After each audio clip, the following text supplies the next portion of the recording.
The first level 96 sword trial features Horse Tamer in Phase 1 and Feng Ruzhi in Phase 2. In this guide, I'll walk you through all of their key mechanics, along with how to unlock every boss talent. Boss 1. Horse Tamer. Horse Tamer is mechanically fairly simple, but a few of the talent requirements can be a little confusing. Mechanic 1, Ground Slam. Horse Tamer targets a player with a linear attack. This mechanic has two variations. Sometimes it's a single attack, while other times the boss rapidly targets multiple players one after another. Ideally, the targeted player should redirect the attack into Horse Tamer, which can interrupt the second mechanic. Simply use Deflect when the red attack lands. Mechanic 2, Poison Wave. Horse Tamer channels a powerful poison attack that can potentially wipe the entire party if your team's HP is low. That's why during Ground Slam, the targeted player should carefully position themselves so the redirected attack hits Horse Tamer and interrupts this cast. Talent conditions. Talent 1-1, redirect Ground Slam into Horse Tamer to interrupt Poison Wave at least once. This talent is very easy to complete with AI teammates. Enter the fight as the tank, and when you're targeted by the red rectangular attack, aim it toward Horse Tamer and then deflect it. If you see the Horse Tamer go from standing to sitting down, the interruption was successful. Talent 1-3, Horse Tamer must never successfully cast Poison Wave, and no player may be hit by a Ground Slam intended for another player. This talent cannot be completed in Smart Assist mode and requires some team coordination. One simple strategy is to mark 5 positions around the arena before the fight.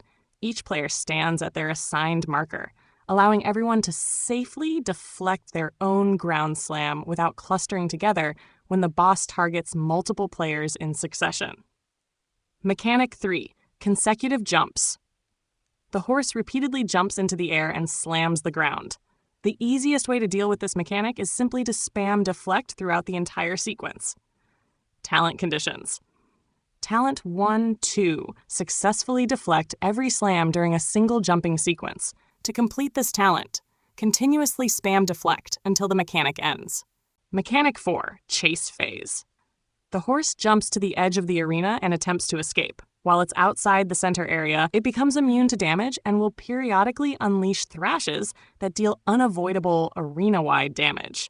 As the chase phase begins, the horse also releases several shockwaves. Successfully deflecting these shockwaves reduces its key bar.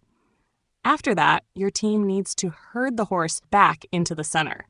To do this, stand on the arrow markers around the horse to block its possible escape routes. Leave only one path open so it can move in the direction you want. Throughout this phase, the horse continues to thrash around, dealing unavoidable arena-wide damage, so healers should stay alert. You'll also find herbs scattered around the edge of the arena. Collecting them heals the entire party. Occasionally, the horse will use Brutal Charge, a red rectangular attack aimed toward one of the blocked paths. The targeted player should simply deflect the attack. Talent conditions. Talent 2-1, successfully block the horse's route during Brutal Charge. If Brutal Charge appears, simply deflect it successfully to complete this talent. Talent 2-2, personally collect 2 herbs during the chase phase. This one is straightforward. Just pick up 2 herbs during the phase. Talent 2-3.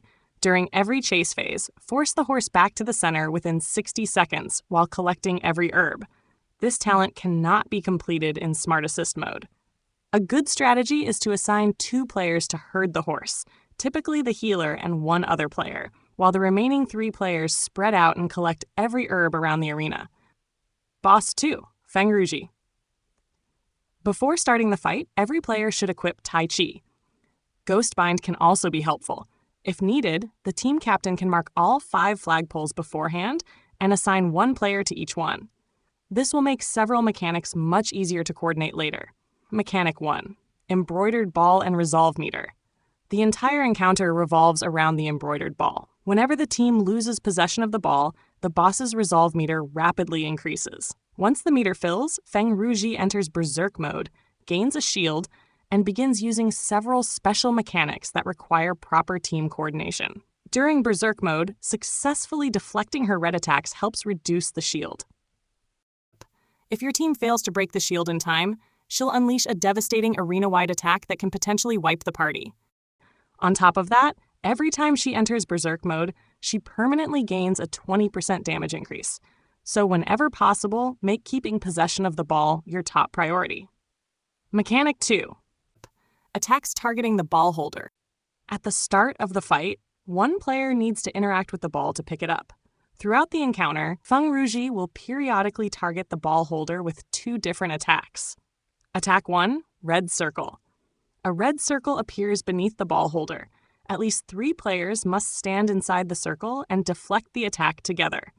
Otherwise, the ball holder will be knocked out of the arena, causing the team to lose possession of the ball. Attack 2, Gold Circle. The ball holder is targeted with a gold circle. When the circle fills, both the ball holder and anyone else standing inside the circle will be launched out of the arena, causing the ball to be dropped. You can use Ghost Bind to iframe this attack, if there are other enemies around. If you're knocked off, immediately jump and use the Cloud Steps prompt to quickly reach one of the flagpoles and return to the arena. If you end up outside the arena, get back inside as quickly as possible. Remaining outside causes continuous HP loss. Whenever the ball is dropped, it will respawn on one of the ribbons connecting the flagpoles. A player should retrieve it immediately to prevent the boss from gaining resolve. Talent conditions. Talent 1 to 3. No player may die after being knocked off the platform. This talent cannot be completed in Smart Assist mode. A couple of tips. Spam jump immediately after being launched, or interact with a nearby flagpole to quickly return to the arena. Talent 2-1. Pick up the ball at least twice during a single fight. This is very easy to complete with AI teammates. Pick up the ball at the beginning of the encounter, then grab it again the next time it becomes available. Mechanic 3, Dragon Dance. Several minions appear on top of the flagpoles and begin throwing time bombs at the players. Use Tai Chi to throw these bombs back at the minions and knock them off their flagpoles. If the ball happens to be dropped during this mechanic, it may spawn on one of the minions instead. Knocking all of the minions down allows your team to reclaim the ball much more quickly. Even after all the minions have been defeated, players should continue throwing any remaining bombs outside the arena. If several bombs explode close together, they can deal significant damage to the entire team. Talent conditions. Talent 2 to 2. Use Tai Chi to knock a minion off a flagpole. This talent was bugged on the CN version. Some players simply cannot complete it no matter what they do. Hopefully, this issue will be fixed in the global version. Berserk mode mechanics. If the resolve meter fills completely, Feng Ruzhi gains a shield and enters Berserk mode. All of the following mechanics only occur during Berserk mode. Mechanic 4. Red Dragon cuts the water. The boss first targets every player with a gold circle, so spread out. Shortly afterward, one player will be marked with a red circle. As soon as that happens, everyone should stack inside the red circle and deflect the attack together. Successfully parrying this attack deals heavy damage to the boss's shield, making it much easier to break. Mechanic 5. Flying Dragon in the Sky. Feng Ruzhi fires water sword waves toward the 5 flagpoles one by one. Each player should stand inside a gold circle and use Tai Chi to reflect their incoming wave back at the boss. This mechanic becomes much easier if each player has already been assigned a specific flagpole before the fight. Missing a reflection causes massive arena-wide damage, although this damage can still be deflected. A useful strategy is to stand inside your circle and repeatedly deflect until your circle is almost full, then use Tai Chi at the last moment to reflect the wave. Just be mindful of the timing. Successfully reflecting the water sword attacks also reduces the boss's shield. Talent conditions. Talent 1-1. During Berserk mode, break the shield within 90 seconds and successfully reflect the water sword attacks using Tai Chi. A couple of tips. Successfully deflecting the boss's red attack significantly reduces the shield, helping you break it much faster. Assigning one flagpole to each player before the fight also makes this mechanic much easier to coordinate. Finally, wait until your circle is nearly full before using Tai Chi to reflect the incoming water sword. Mechanic 6. Hidden Dragon in the Abyss. The boss begins charging a massive arena-wide gold attack. As soon as the gold circle starts to appear, jump onto one of the flagpoles.